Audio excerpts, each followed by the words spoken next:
Imagine waking up last Saturday to find the cost of your car, your food, and the lumber for your house had doubled overnight. That's the quiet reality behind the 100% tariff Donald Trump just threatened to place on Canada. The mainstream news is dismissing it as bluster, just another negotiating tactic. They want you to ignore it. But the numbers don't lie. This isn't just a headline.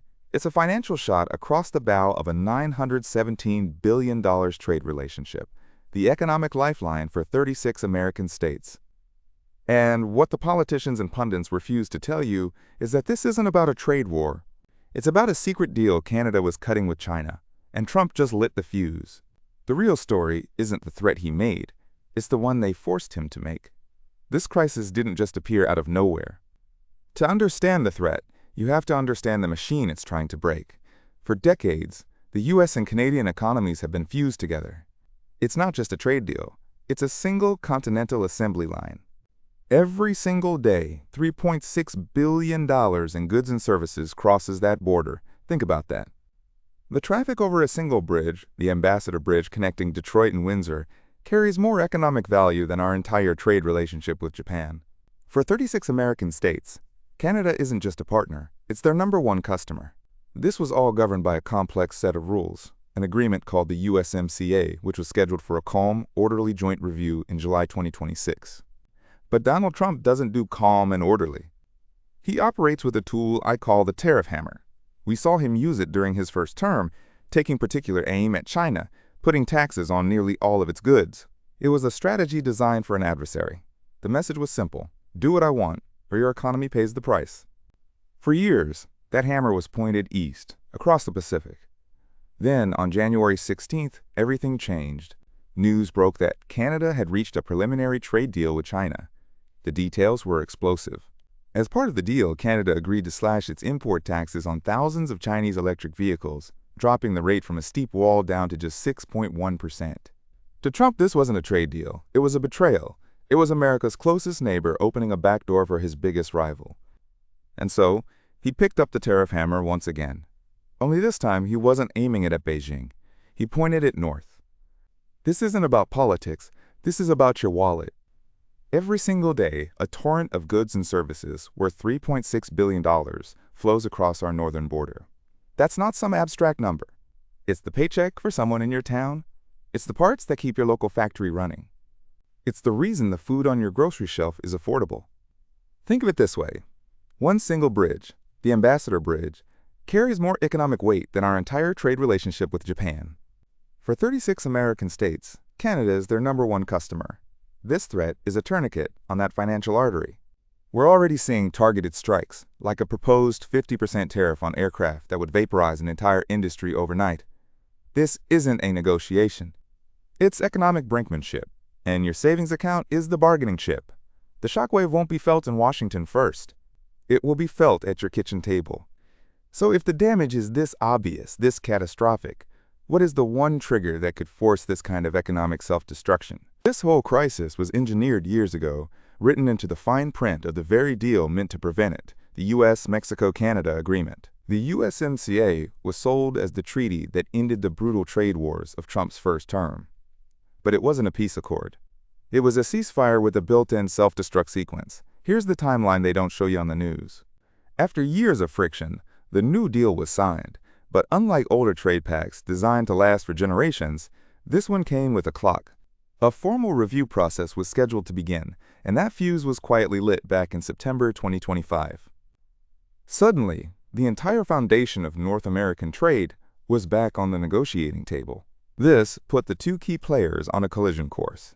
Donald Trump, who sees the deal as a point of leverage, and Canadian Prime Minister Mark Carney, who is desperately trying to hold the system together. And what a system it is. For 36 American states, Canada is their single biggest foreign customer. Your local economy is likely one of them. The supply chains are so deeply intertwined that a single car part might cross the border half a dozen times before it ends up in a vehicle assembled in Michigan. One bridge alone, the Ambassador Bridge, carries more economic weight than our entire trade relationship with Japan. It's a finely tuned economic machine. So why would anyone threaten to smash it with a sledgehammer? While the media focuses on the public shouting match, they're missing the real weapon. The power isn't in the tariffs. It's in a single obscure clause buried deep within the agreement itself. A hidden mechanism I call the 6-year kill switch. So how can one man threaten to detonate our entire northern trade relationship with a single sentence? It's not through a new law, it's not something Congress has to vote on. It's a backdoor, a hidden vulnerability written into the treaty itself. Insiders call it the Joint Review Provision. We call it the USMCA kill switch. Think of the trade deal not as a permanent marriage, but as a subscription service that automatically cancels unless all 3 countries, the US, Mexico, and Canada, actively click renew. This isn't a negotiation. It's a simple, binary choice, a thumbs up or a thumbs down, and a single no vote from any one leader sends the entire structure crashing down. This kill switch is the weapon. Trump isn't threatening to build a new tariff wall. He's threatening to dynamite the foundations of the bridge that already exists. A bridge so vital that a single crossing, the Ambassador Bridge, handles more economic traffic than our entire trade relationship with Japan. Here's how the trap is sprung. Step 1. Canada pursues its own interests, like the preliminary deal it struck to lower tariffs on 49,000 Chinese electric vehicles down to just 6.1%. Step 2. The White House declares this a betrayal. Step 3. Trump threatens to vote no at the upcoming review, effectively holding the entire continental economy hostage until Canada cancels its plans. It's a brilliant, brutal piece of statecraft. It forces a choice. Either abandon your own trade policy or we all go over the cliff together. For the 36 American states where Canada is the #1 export customer, that's a terrifying proposition. It turns partners into subordinates. But while the media focuses on the political bluster, they miss the cold, hard numbers behind the threat. What does this leverage actually look like on a spreadsheet? The math reveals the true cost of this economic blackmail. This isn't a spreadsheet simulation. This is a targeted strike, and the first missile has already found its mark. The target's name is Bombardier, one of the world's largest manufacturers of aircraft. For them and for their thousands of employees, the trade war is no longer a future threat on the news. It's a clear and present danger to their jobs, their families, and their future. The attack came on 2 fronts. First, the threat of a crushing new tax on any of their planes sold in the United States, a move designed to make them instantly uncompetitive. But the second threat was far more surgical and far more lethal. It's what you might call the certification kill switch. The administration didn't just threaten to tax their planes, it threatened to decertify them entirely. What does that mean? It means their aircraft, the product of millions of man-hours of design and engineering, could be declared illegal to operate in American airspace. Overnight, with the stroke of a pen. For an aviation company whose biggest market is the United States, this isn't a negotiation tactic. It's an execution order. It's a warning that your entire business model can be vaporized on a whim. The effect was immediate. The moment the threat was made, Bombardier stock went into a nosedive. Think about what that means for the people on the factory floor, the engineers in Quebec, the assembly teams, the countless smaller businesses across the country that supply everything from wiring to landing gear. 1 minute, you have a secure, high-skilled job. The next, you're watching the value of your company get wiped out on live television, wondering if you'll have a paycheck next month. This is the human cost of a trade war fought with tweets. It creates a paralyzing uncertainty that poisons the well for entire communities. But this was just the beginning. So how does this work? It's not a new law. It's not a presidential order. It's a poison pill, swallowed years ago, and the timer is just now starting to count down. This is the weapon hiding in plain sight. It's called the Sunset Clause, and it's buried deep inside the trade deal itself. Here's how the trap is sprung. Step 1. The treaty isn't permanent. It has a 16-year lifespan. Every 6 years, the leaders of all 3 countries must meet and explicitly agree to extend it for another 16 years. It's a recurring test of faith. Step 2. The unanimous consent. This is where the power lies. This isn't a negotiation. Any single country can block the extension. One no from one leader is all it takes to veto the entire thing. There is no appeal. And that starts the clock. Step 3. The Cascade. A no vote doesn't kill the deal immediately. It triggers a 10-year countdown to total economic separation. Suddenly, every business, every farmer, every factory has an expiration date stamped on their most important market. Think of it like a rental agreement for the entire North American economy.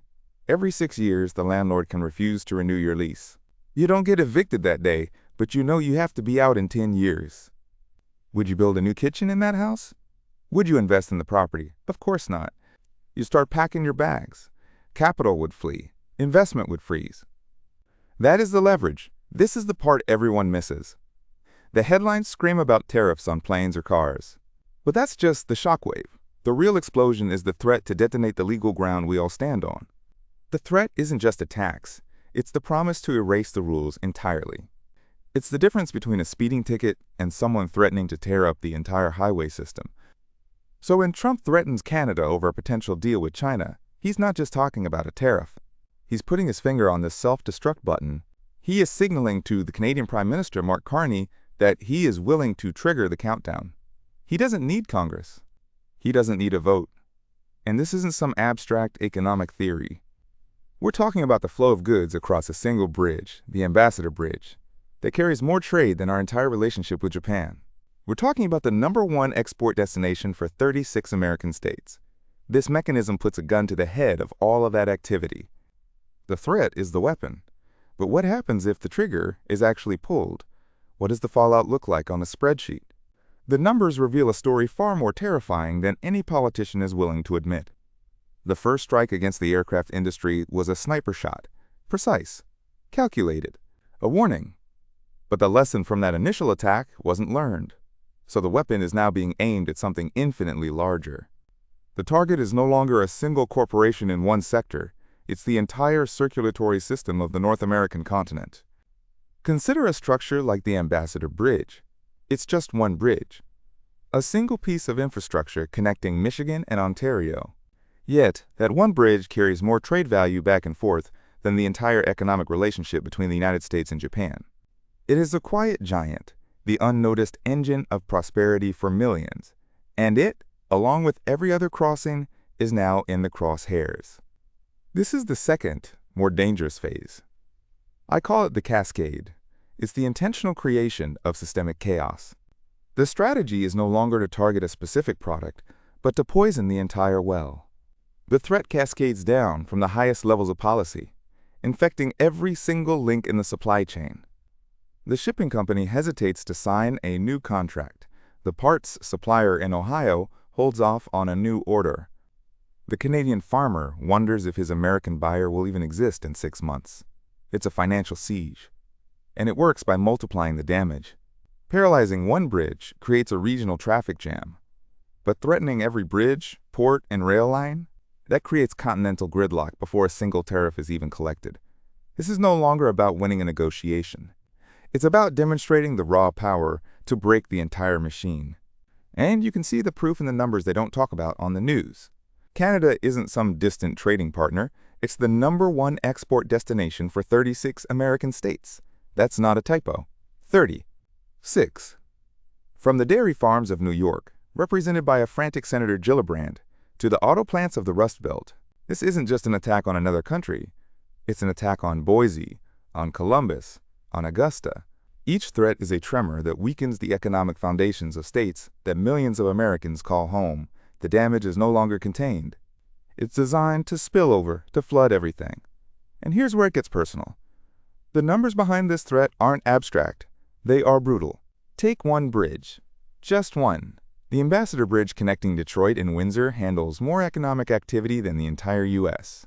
trade relationship with Japan every single day. Now imagine shutting that artery off. This isn't just a problem for Michigan. It's a quiet crisis for the majority of the country. Canada is the single largest customer for 36 American states. Not a handful, 36. From the dairy farmers in New York that Senator Gillibrand represents, to the auto parts manufacturers across the Midwest, we can call this mechanism the export cliff. It's a sudden, violent drop-off where entire state economies lose their primary buyer overnight. But the pain flows both ways. The new tariffs are projected to generate $2.1 trillion in revenue over the next decade. That isn't free money. It's a tax paid by you on everything from Canadian lumber to the aluminum in your car. Let's do the math. $2.1 trillion over 10 years is $210 billion a year. Divide that by the number of American households. It's an invisible tax of over $1,600, siphoned from your family's budget every single year. The official forecast says this alone would shrink our entire national economy by 0.5%. That sounds small, right? But a 0.5% drop in U.S. GDP is the equivalent of vaporizing the entire economy of a state like Oregon. Gone. Wiped off the map. This isn't a worst-case scenario. This is the baseline calculation. And it leads to a terrifying question. What happens if things get worse? What if this isn't just a negotiating tactic? What if the machine actually breaks?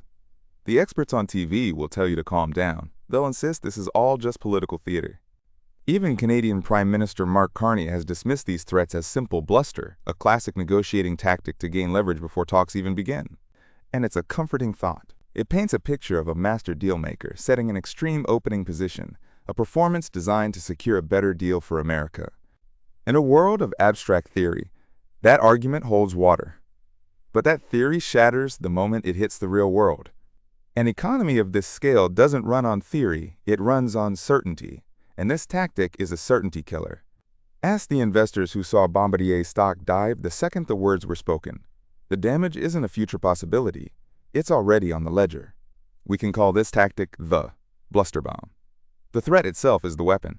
It sends a shockwave of fear through supply chains, freezing investment, and killing expansion plans before a single tariff is ever signed into law. And who gets hit by that shockwave? It's not just a foreign country. Canada is the #1 export destination for 36 American states. Think about what that means. You're not just aiming at Ottawa. You're putting the economies of Ohio, New York, and dozens of others directly in the blast radius.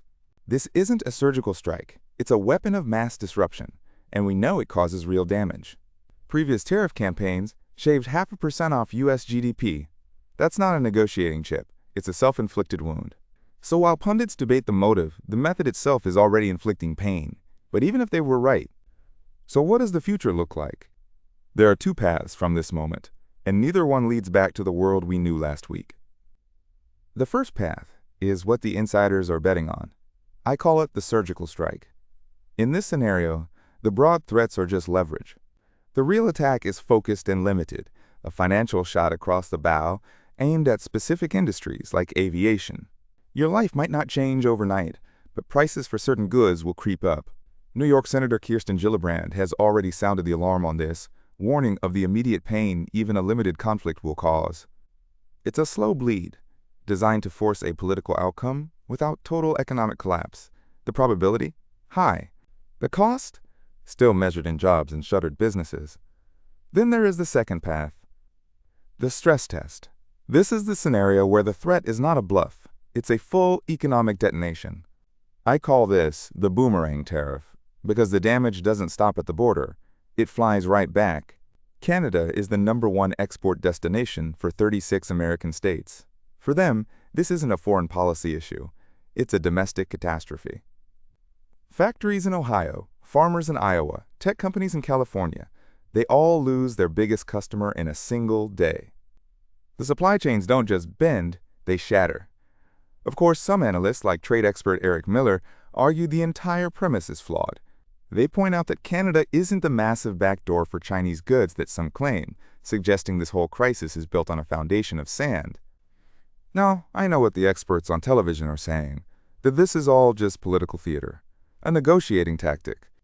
They'll point to officials who brush it off as simple posturing before a big meeting. And honestly, that's the most comfortable explanation.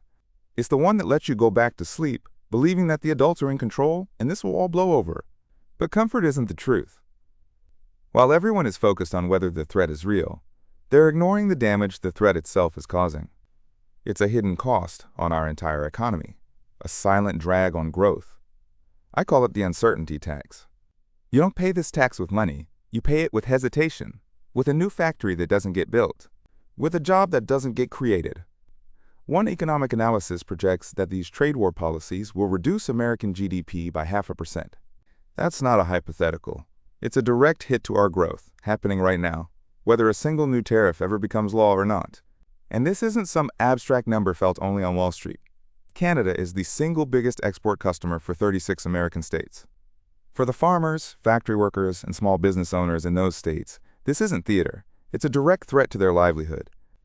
A cloud of uncertainty that makes it impossible to plan for next quarter, let alone next year. So while the commentators debate the odds of this bluff being called, they are asking the wrong question. The damage isn't a future possibility. It's a present reality. And that forces me to tell you what I personally believe is happening behind the curtain. So how am I navigating this personally? What am I doing with my own capital? First, the mandatory warning. I am not a financial advisor. This is simply my playbook, not a prescription for yours. My entire strategy is built around a single trigger I call the formal notice. This isn't a tweet or a threat.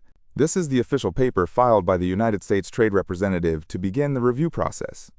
The moment that document becomes public, I'm acting. My plan involves a small, asymmetric position against industries totally dependent on cross-border supply chains. Think auto parts, specific agricultural sectors, and logistics. For me, this is a 2% allocation. A calculated bet small enough that I can afford to be wrong, but meaningful enough if the worst-case scenario unfolds. This isn't a panic sale. It's portfolio insurance. The official models predict a U.S. GDP reduction of just 0.5%, but those models don't account for pure chaos. This is my defensive strategy, designed to hedge against the crash everyone sees coming. But the most dangerous moves in the market are never the obvious ones. While the world braces for impact, a very different game is being played behind the scenes. Because what if the goal isn't a crash? What if this is all the cover needed to ignite a shocking, face-ripping rally? This is no longer just a political headline. It's a financial weapon pointed directly at your wallet. The silent economic engine that makes Canada the top export market for 36 American states is being systematically dismantled. This isn't random chaos. It's a planned demolition, engineered years ago, with a trigger that can be pulled at any moment. The experts on TV will tell you it's just noise until the day their own portfolios evaporate. Your only defense is knowing what's coming before they do. My next investigation exposes how Beijing is quietly positioning itself to capitalize on this North American crisis, turning our instability into their strategic victory. To see that critical report, ensure you don't miss our next briefing. In the new economy, ignorance isn't just expensive, it's financial surrender.